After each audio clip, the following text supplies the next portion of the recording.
Hai, Assalamualaikum dan selamat sejahtera. Pada pembentangan kali ini, saya akan membentangkan kajian meta-analisis penerapan elemen kebersihan dalam pengurusan diri di Malaysia. Okey, sebelum tu, nama saya Nur Asiah binti Nasir. Saya dari Fakulti Pembangunan Manusia, Universiti Pendidikan Sultan Idris. Jika ada apa-apa persoalan, bolehlah hubungi saya melalui email asiah79nasir@gmail.com. Okey, ini merupakan kandungan pembentangan saya hari ini. Baiklah, kita pergi kepada pengenalan. Okey, menurut Pertubuhan Kesihatan Sedunia WHO dan Pertubuhan Kanak-kanak Sedunia UNICEF, kebersihan sebagai faktor penting dalam menjaga kesihatan dan pencegahan penularan penyakit menurut Bashir dan Masih 2018. Okey, seterusnya, kebersihan dalam konteks agama Islam. Prinsip kebersihan merupakan sebahagian daripada iman, menjadi panduan utama dalam menjalani kehidupan beragama. Riwayat Al-Bukhari dan Muslim. Okay, seterusnya, pengajaran kebersihan sejak usia muda. Anak-anak diajarkan tentang pentingnya kebersihan melalui lagu-lagu dan pengajaran di tadika atau prasekolah. Ini menurut Nur Alikah dan Suziani 2019. Okey, tujuan utama pelaksanaan kajian ini adalah mengkaji trend kajian yang berkaitan dengan penerapan elemen kebersihan diri dalam pengurusan diri. Okey, persoalan kajian pertama, apakah kaedah penyelidikan yang digunakan dalam kajian yang berkaitan dengan penerapan elemen kebersihan dalam pengurusan diri di Malaysia? Dan bagi persoalan kajian kedua, apakah dapatan utama yang ditemui dalam kajian berkaitan dengan penerapan elemen kebersihan dalam pengurusan diri di Malaysia? Okay, baiklah, seterusnya, metodologi kajian. Okay, kajian ini menggunakan kaedah meta-analisis untuk menyelidik penerapan elemen kebersihan diri dalam pengurusan diri di Malaysia secara sistematik. Okay, jenis pendidikan, tujuan mengenai sesuatu isu tertentu yang telah dipilih dan dianalisis melibatkan penggabungan hasil kajian yang setanding serta mempertimbangkan kesan utama menurut Cohen, Morrison dan Morrison 2018. Okey, bagi pekanan data yang digunakan adalah EBSCOhost, ScienceDirect, ProQuest dan Sage, Google Scholar dan Google. Adaptasi kaedah yang dicadangkan oleh Webster dan Watson 2002. Okey, tempoh artikel yang dipilih adalah antara tahun 2020 hingga 2023. Okey, kata kunci yang digunakan ialah tahap, kebersihan, pelibatan dan pengurusan diri. Okay. Ini merupakan 5 artikel pilihan untuk dianalisis dalam kajian ini. Okey, pengkaji, antara pengkaji-pengkajinya adalah seperti Fatin Aisyah Muhammad Mata dan Zahra Osman tahun 2020. Jenis sampelnya adalah ibu bapa, kanak-kanak dan prasekolah, dan saiz sampel yang digunakan adalah seramai 333 orang. Didapati melalui Jurnal Pendidikan Awal Kanak-kanak Kebangsaan.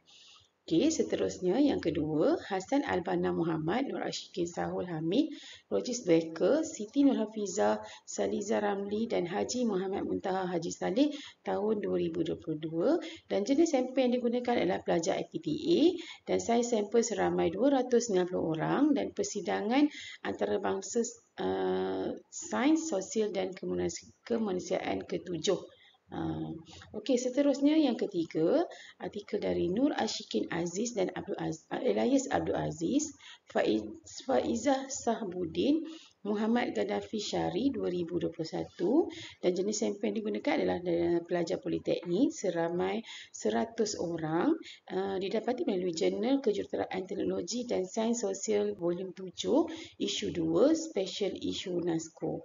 Yang keempat iaitu Tengku Zeti Mastura, Nurul Azmawati, Muhammad Zukhairi, Zarini Ismail, Shalina Wati Ramli, Habibah Farouk, Farishah Nur Abdul Samad, Abdul Rashid Arifin, Aisyah Aredo Cik Amir Farid dan Liana Ishak tahun 2020. Jenis sampel yang digunakan adalah kanak-kanak prasekolah 4 dan 5 tahun. dan saiz sampel seramai 435 orang didapati melalui artikel Global Pediatric Health. Dan yang terakhir adalah Arwan Shah bin Kilin, Syakila binti Ahmad, Ahmad Sarifuddin, Cik Adnan dan Muhammad dan Iskarni Ushaili 2023. Jenis sampel yang digunakan adalah pelajar IPTA. Saiz sampel seramai 300 orang dan jenis didapati melalui jurnal Personalia. Okey, ini merupakanlah demikianlah 5 artikel yang dipilih untuk dianalisis di dalam kertas kajian ni. Okey, seterusnya kita pergi kepada dapatan. Untuk bagi menjawab persoalan kajian pertama, apakah kaedah pendidikan yang digunakan dalam kajian yang berkaitan dengan penerapan elemen kebersihan dalam pengurusan diri Malaysia? Didapati pendekatan yang digunakan adalah kuantitatif dan reka bentuk tinjauan kolerasi dan t-test bagi ketiga-tiga kajian yang dipaparkan di dalam jadual. Dan didapati juga ada untuk kajian tinjauan frekuensi 3 berkaitan kajian yang ditulis oleh Fatin Aisyah, Muhammad Makta dan Zahara Osman dan berserta rakan-rakan lah. Dan untuk reka bentuk kolerasi frekuensi 1, okey, untuk kajian hasad Abana Muhammad, Nur Ashikin Sahul dan rakan-rakan. Dan seterusnya t-test frekuensi 1, Tengku Zeti Mastura, Nurul Azmawati, Muhammad Zukairi, Zalini Ismail dan rakan-rakan. Okey, seterusnya masih lagi dalam persoalan kajian pertama, dipaparkan melalui jadual, melalui dia punya profil sampel lah dan jenis profil sampel dan serta frekuensi, dan ada 4 kajian di sini, 4 penulisan pendidikan di sini. Dan seterusnya masih lagi persoalan kajian yang pertama, menggunakan kaedah soal selidik frekuensi 5, terdapat 4 juga kajian daripada 5 tadi menggunakan soal selidik. So melalui 5 penyelidikan yang dipilih untuk dianalisis, kesemuanya menggunakan kaedah kuantitatif. Okey. Seterusnya dapatan bagi menjawab persoalan kajian kedua. Apakah dapatan utama yang ditemui dalam kajian berkaitan dengan penerapan elemen kebersihan dalam pengurusan diri di Malaysia? Okey, dekat sini dianalisis kelima-lima artikel yang dipilih dan dinilai melalui objektif. Di dalam jadual dipaparkan juga perbandingan antara objektif dan juga dapatan. Okay, kesimpulan dia, kanak-kanak prasekolah didapati memiliki pengetahuan yang baik tetapi masih perlu mendalami sikap dan amalan yang tepat. Menurut Tengku Zeti Mazura et al. 2020, manakala mahasiswa yang juga memberi perhatian kepada kebersihan dalam konteks persekitaran kampus dan penyediaan makanan serta minuman. Menurut Hassan Albana dan rakan-rakan 2022, okey, amalan yang baik dalam hal ni mencerminkan kesedaran mereka terhadap pentingnya pengurusan diri yang berkualiti. Ini menurut Nur Ashikin Aziz dan Abdul Aziz et al. 2021. Dan yang terakhir, pendidikan lanjutan mengenai kebersihan anggota badan harus ditekankan.